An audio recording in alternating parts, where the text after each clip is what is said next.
नमस्कार दोस्तों इस वीडियो में बात करेंगे मणिपुर की, जहां का एक वीडियो वायरल हुआ सोशल मीडिया में। दोस्तों, बहुत ही शर्मनाक और दर्दनाक घटना है। उन दो महिलाओं को जिस तरह से नंगा कर परेड कराई गई, फिर उनके साथ गैंग रेप हुआ। दोस्तों, वो वीडियो सोशल मीडिया के कई प्लेटफॉर्म पर वायरल हुआ। बहुत लोगों ने देखा, शायद करोड़ों लोगों ने उसको। सुप्रीम कोर्ट के जजों ने भी देखा, नेताओं ने देखा, अफसरों ने देखा, आम जनता ने देखा। लेकिन दोस्तों, उस वीडियो के वायरल होने पर जो प्रतिक्रिया आई सुप्रीम कोर्ट की तरफ से, सरकार की तरफ से, विपक्षी दलों की तरफ से, नेताओं की तरफ से और जनता की तरफ से भी, मेरा मानना है कि उन महिलाओं को जिस तरह से नंगा किया गया वो बहुत ही शर्मनाक और पीड़ादायक है। लेकिन उसकी प्रतिक्रिया जिस तरह से इस देश में आई वो उससे भी ज़्यादा दर्दनाक है, पीड़ादायक है, शर्मनाक है। उन महिलाओं को एक बार नंगा किया गया, लेकिन उसकी प्रतिक्रिया में लोग रोज नंगे हो रहे हैं। वो सिर्फ एक बार हुआ उनके साथ। उनकी ही बात करेंगे दोस्तों कि उन महिलाओं को एक बार नंगा किया गया, लेकिन बार बार अपनी प्रतिक्रिया से, अपनी सोच से, अपनी कार्रवाई से, अपने बयानों से, अपने ट्वीट से, अपने सोशल मीडिया पोस्ट से लोग किस तरह से नंगे हो रहे हैं। उनके लिए वो महिलाएं नहीं हैं, उनके लिए मौका है, अवसर है। दोस्तों, यही सोच है जो हमें सोचने को विवश करती है कि हम इस देश की शर्मनाक घटनाओं को भी अपने हित में इस्तेमाल करना चाहते हैं। हम उन पर शर्मिंदा होने की बजाय राजनीति करते हैं। इस तरह की घटनाएं होना देश में नई बात नहीं है, होती रहती हैं। मणिपुर में एक नई बात हुई है। मणिपुर की घटना में जो प्रतिक्रिया आई है वो बहुत अलग है। ऐसा लगा कि कुछ लोग उबल पड़े, उछल पड़े। उन्हें इस घटना पर मोदी का इस्तीफा चाहिए था। क्या एक प्रधानमंत्री किसी राज्य में होने वाली घटना के लिए इतना जिम्मेदार होता है कि वो इस्तीफा दे दे, बेशक उसकी पार्टी की सरकार चल रही हो? ऐसा कभी इस देश में हुआ है? लेकिन ये मांग उठी कि मोदी इस्तीफा दे दें। बहुत बात होगी। पहले कहा कि बयान दें, बयान दे दिया तो बयान देने का क्या फ़ायदा, आप इस्तीफा दो। दोस्तों, मणिपुर की घटना पर जिस तरह से प्रतिक्रियाएं आई हैं उन पर बात करेंगे। जिस तरह से मोदी सरकार का, भाजपा का, कांग्रेस का, टीएमसी का, जेडीयू का और दूसरी सभी पार्टियों का रवैया रहा, उसने सभी को नंगा करा। मोदी सरकार को नंगा करा, विपक्षी नेताओं को करा, सभी नेताओं को नंगा किया, सुप्रीम कोर्ट को नंगा कर दिया, क्योंकि उसकी प्रतिक्रिया भी कोई बहुत अच्छी नहीं थी, संतुलित नहीं थी। देखा जाए तो दोस्तों, ये एक ऐतिहासिक घटना है जिसने बहुत से लोगों का असली चेहरा सामने लाकर रख दिया। उन लोगों के लिए महिला में अंतर है। मणिपुर की महिला उनके लिए महिला है, बंगाल की महिला नहीं है, राजस्थान की महिला नहीं है, छत्तीसगढ़ के युवक, दर्जनों युवक जो नंगे हो गए वो युवक नहीं है। ऐसे ही बिहार की महिला नहीं है, उनके लिए सिर्फ मणिपुर की महिला है। दोस्तों, सवाल तो कई लोगों पर उठते हैं। सबसे पहले बात करें सुप्रीम कोर्ट की। सुप्रीम कोर्ट ने इस मामले का संज्ञान लिया। वीडियो देखकर कहा कि हमें बहुत पीड़ा हुई है, बहुत तकलीफ हुई है, सरकार इस पर कार्रवाई करे। अगर सरकार कार्रवाई नहीं करती है तो हम कार्रवाई करेंगे। अच्छा लगा कि सुप्रीम कोर्ट ने संज्ञान लिया। सुप्रीम कोर्ट को बंगाल नहीं दिखाई दिया, बिहार नहीं दिखाई दिया, राजस्थान नहीं दिखाई दिया, छत्तीसगढ़ नहीं दिखाई दिया, चलो उनको मणिपुर तो दिखाई दिया। लगता है उनको नज़दीक की चीज़ें दिखाई नहीं देती हैं, दूर मणिपुर दिखाई देता है।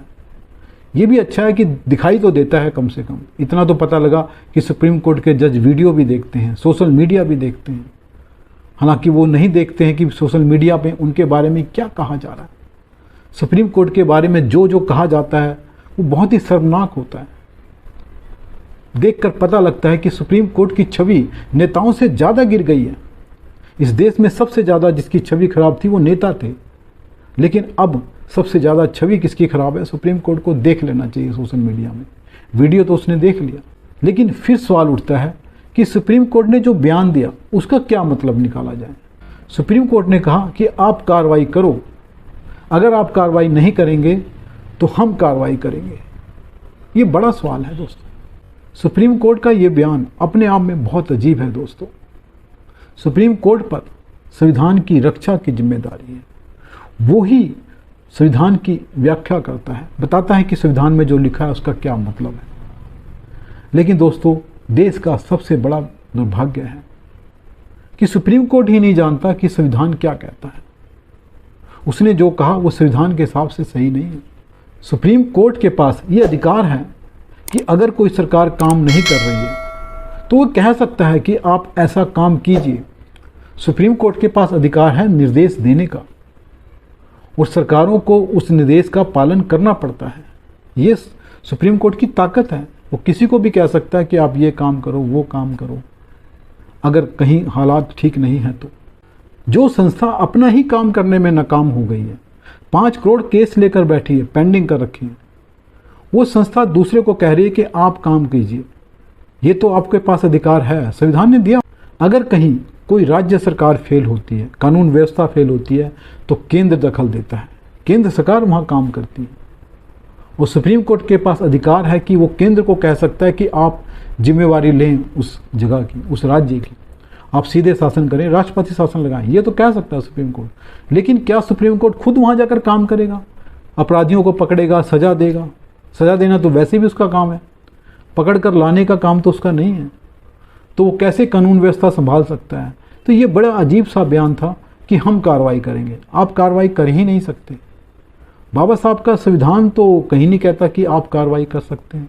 हाँ, आपने कोई संविधान नया लिख लिया हो जो आपके पास हो, उसमें कहीं लिखा हो तो कुछ नहीं कहा जा सकता। बाबा साहब के संविधान को जहाँ तक मैं जानता हूँ उसमें कहीं नहीं लिखा हुआ कि सुप्रीम कोर्ट भी कार्रवाई कर सकता है जहाँ सरकार कोई कार्रवाई ना कर रही हो।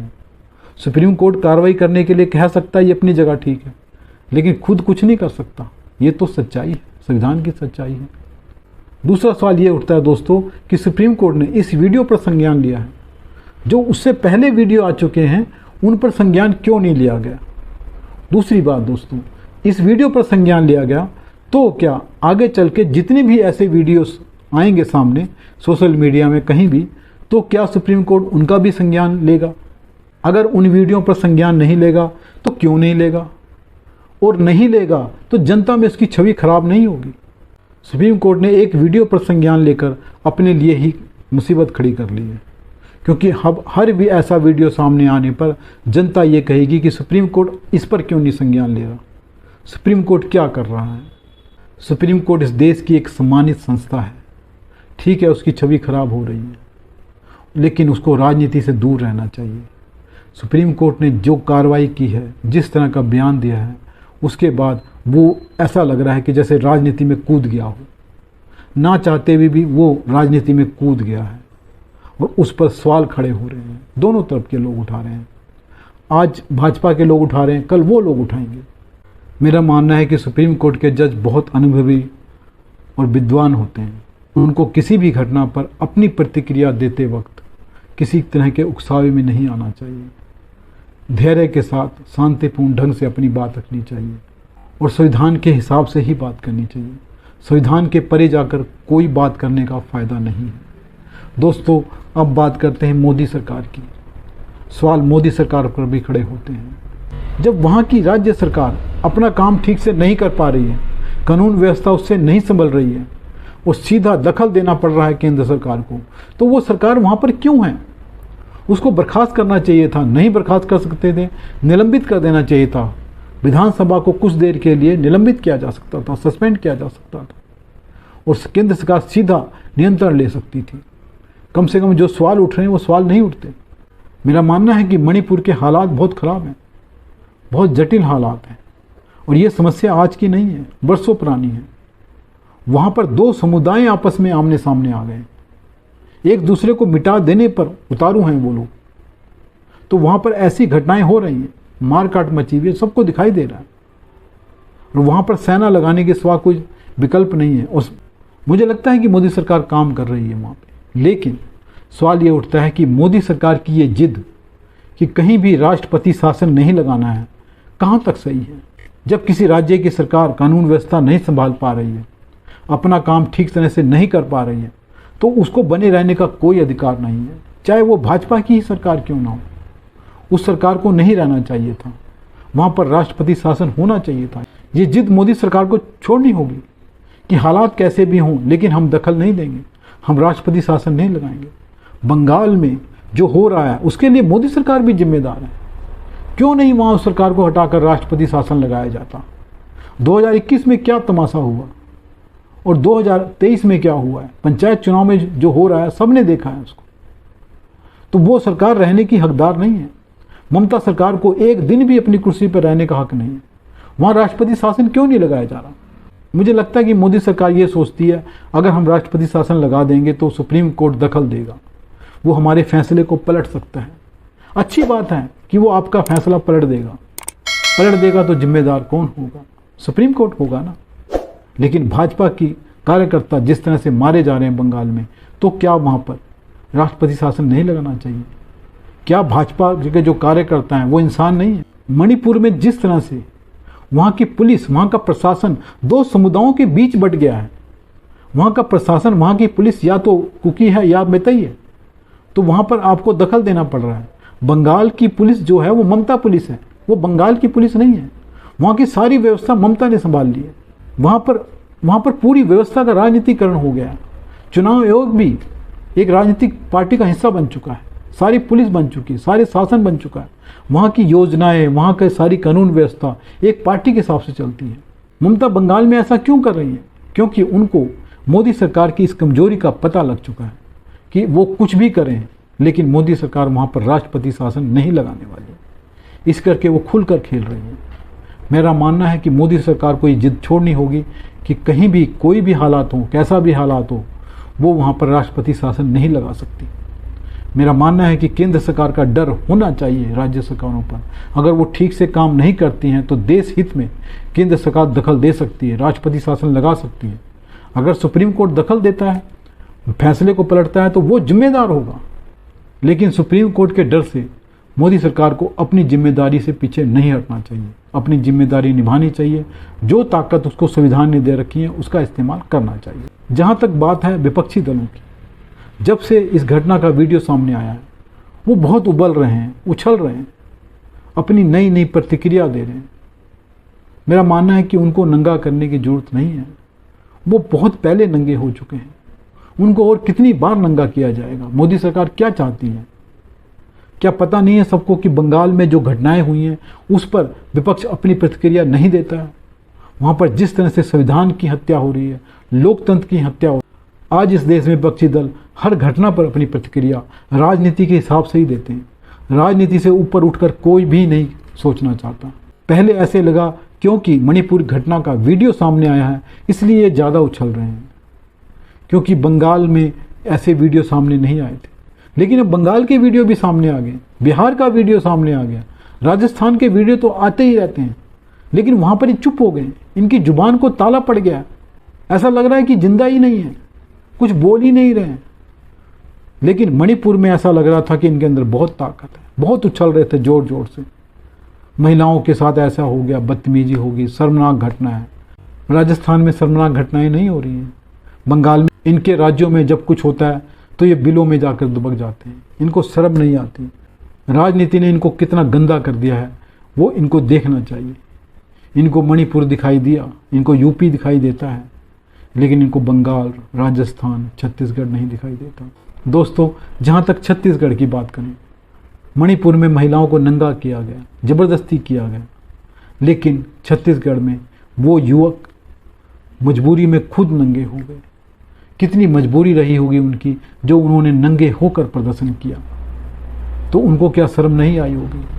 लेकिन उनकी मजबूरी को कौन समझता है? क्या कांग्रेस नहीं समझ पाई? उसकी सरकार है छत्तीसगढ़ में, उस पर किसी की प्रतिक्रिया नहीं आई। सुप्रीम कोर्ट को भी कुछ समझ नहीं आया, वो भी नहीं संज्ञान ले रहा है। जब महिलाओं का नंगा होना शर्मनाक है तो युवकों का नंगा होना शर्मनाक नहीं है, और वो मजबूरी में खुद नंगे होना तो बहुत ही शर्मनाक है, लेकिन उस पर किसी को शर्म नहीं आ रही है। दोस्तों, सवाल तो बहुत उठते हैं, लेकिन एक वीडियो में किस किस सवाल पर बात की जाए, उन पर भी कभी बात होगी। दोस्तों, अब इस वीडियो को विराम देता हूँ। नमस्कार दोस्तों, अगर वीडियो पसंद आए तो लाइक करें, चैनल को सब्सक्राइब करें। धन्यवाद दोस्तों।